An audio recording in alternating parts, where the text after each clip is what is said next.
So it's been a while that I posted a video on the YouTube.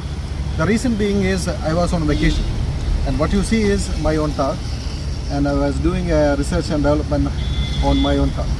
So in 21 days I have driven the car for more than 5,000 kilometers in different driving conditions, in different modes, to see the issues, to see the performance in all ways. You can potentially say that I was abusing the car to see what it can take and what it cannot.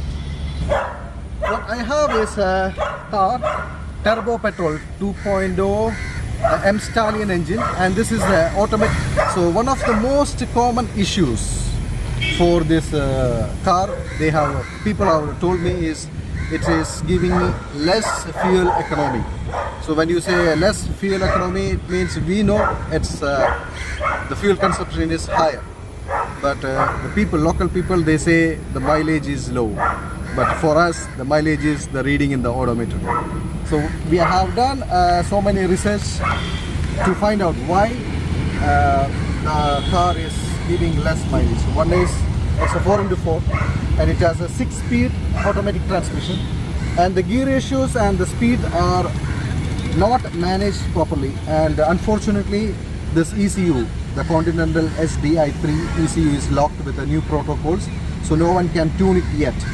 Still, I managed to get a pretty good amount of difference with my driving style and the modification I have done. I installed free flow filters, BMC air filter. This is drop-in filters which give less resistance to the air going to the turbo, so it can breathe easily. And I have done methanol injection system, top performance. Can you bring the camera closer so that people can see? So what it does is fully automatic, it's a system, and I set the boost. So when it reaches 12 plus boost, it start injecting, and when it reaches 16, it reaches the full.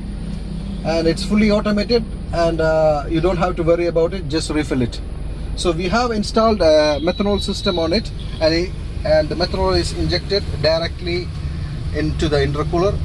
Installed 2 nozzles on the intercooler. One is before, where the air enters, and one is after, where the air leaves, which is going to the throttle body.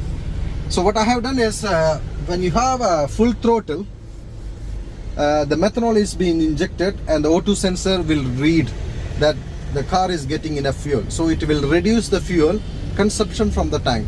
Basically, it reduces the fuel petrol consumption. Instead of that, we are injecting methanol to compensate that.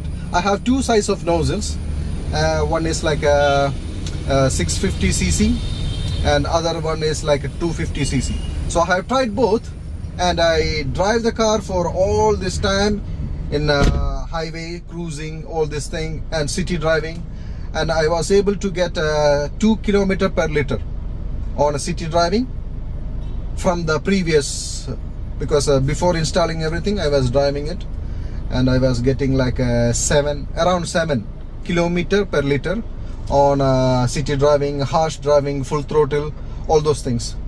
But now, after the methanol injection is introduced, I am getting like a 9. So there is a difference of 2 km per liter with the methanol system, and with this is with the smallest nozzle. I can turn on the big nozzle as well, but I'm keeping it for tuning. So once I get the car tuned, I will be pushing like 100 horsepower more than what it is already have.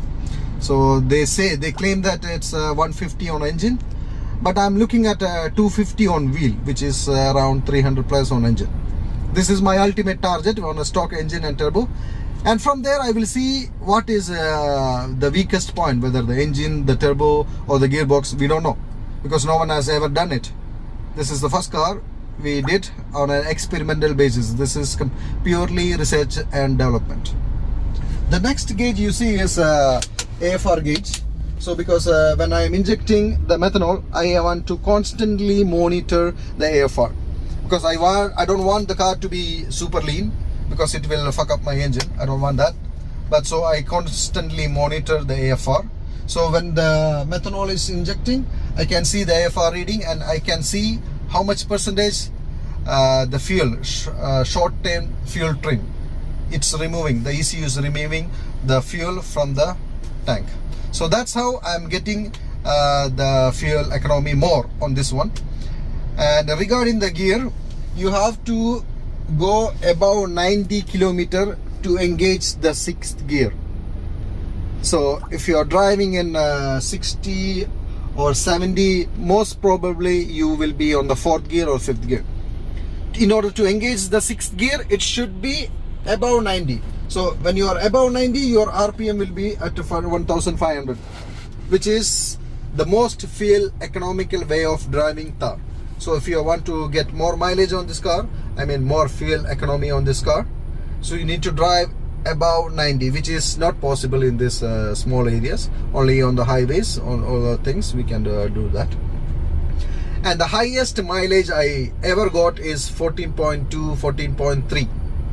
This is like I took a highway, I drive continuously, like a 6 hours continuous drive. I was getting like 14.3, 14.4 on an average, which is like a cruise above like 90 above. And I was doing some full throttles. Still I was able to get when I say full throttle, I really push it hard. Now let me show you around. At the back I have less boot space, but on the space I managed to install additional batteries. This is completely standalone. So this battery I can be used for additional lights. I have lights. It can be used for compressor, every accessories which is not used by the car. So if I'm camping or if I stop the car somewhere, I can still turn on all the accessories and all the current will be used from this additional battery. So this is a common accessories we use. This is an air compressor. This is a standalone system. It's have an additional storage tank right here, and we can use it for filling the air. If you deflate it, if you go for off-roading, you will be deflating the air. So once you finish the off-roading, you can fill it back, or even if you can use a impact winch from this tire pressure. And next to it you can see the methanol tank and its pump. So we have the system in the back and safe, and all the lines are steel braided, Teflon coated, Teflon inside, steel braided.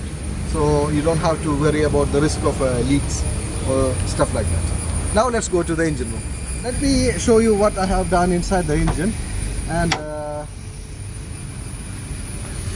you can come closer. So we have a drop-in filter BMC inside this box. So it looks stock. I want to keep it stock. I don't want to keep it open, and it will suck the hot air from the engine room, which is not good. It will ruin the power. And we have a blow-off valve system, atmospheric. I will show you the sound. You can come closer and see. This is a atmospheric blow-off valve, because the stock one, it's a recirculation. It's called a diverter valve, where the hot air is recirculated to the intake system itself. But on this car, when there is a blow-off valve, it's open the air to the atmospheric, so the hot air is not reused. That's an advantage.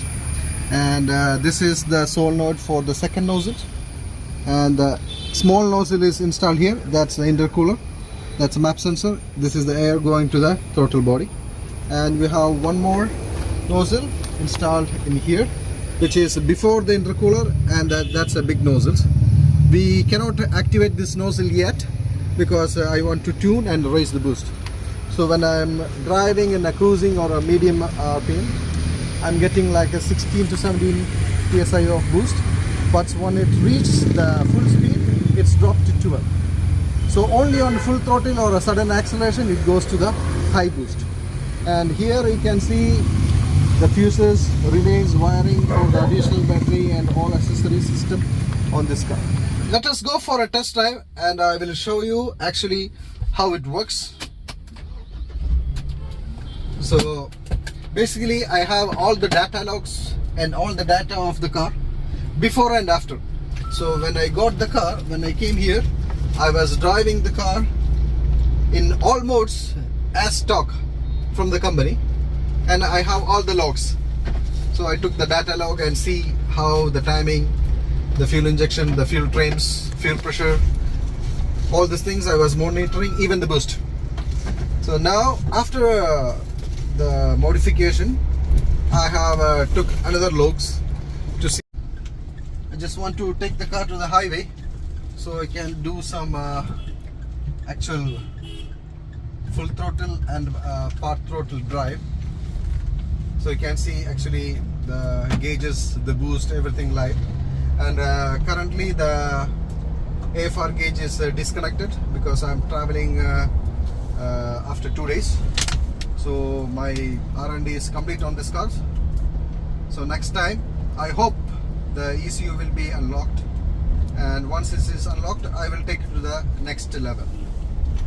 So when I go, you don't see this car. By the time you watch the video, the funny thing is the car will be completely stock. I will put everything back to stock. So this is just a part of research and development. That's what I do. You guys know, if you watch my videos, that's what I do. So currently I'm traveling above 90, and if I flip the shifter to manual, you can see it's in the 6th gear and the RPM is 1500. So that's how the car is designed. So once I'm able to tune this, I can make the adjustment on the TCU to make the gear shift earlier. So instead of 90, I can make it at 70 or 80 depending on how much load the engine is taking and how much throttle you are giving. So it's tunable, it's adjustable. It should not be at 90, but currently it's set to 90.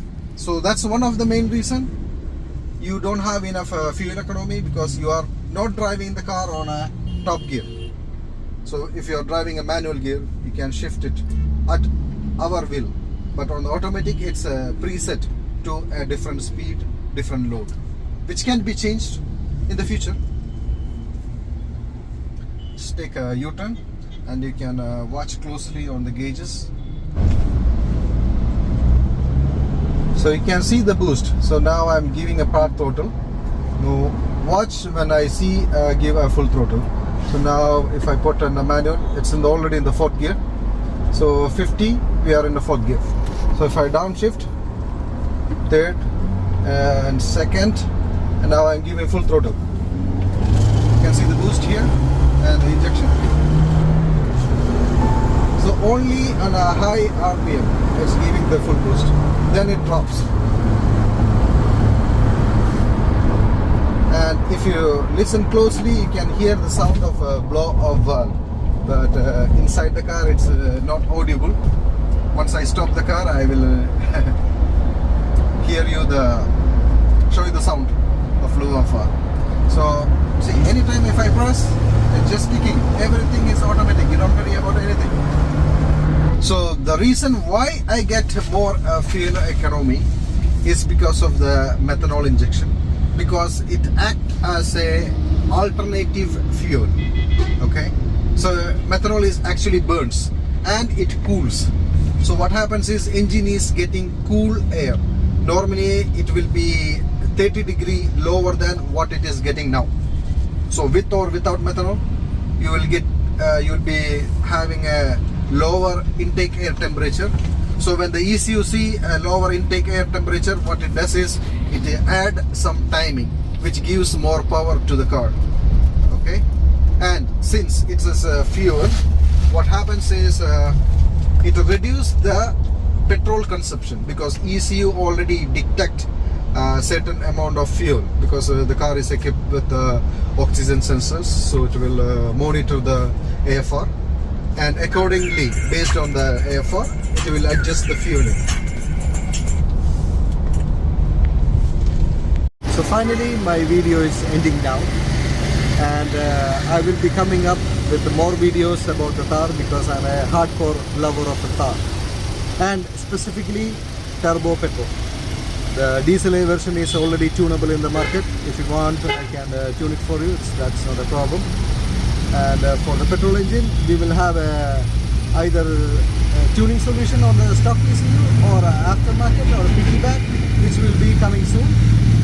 And last word for MBD in Kerala: please do not make any problems for this car, because everything what you see in here, this is a part of a research and development, and all these things will be removed and put back to stock once before I go, because this is my vacation and I don't want to waste my vacation, and I want to do what I love. I love what I do.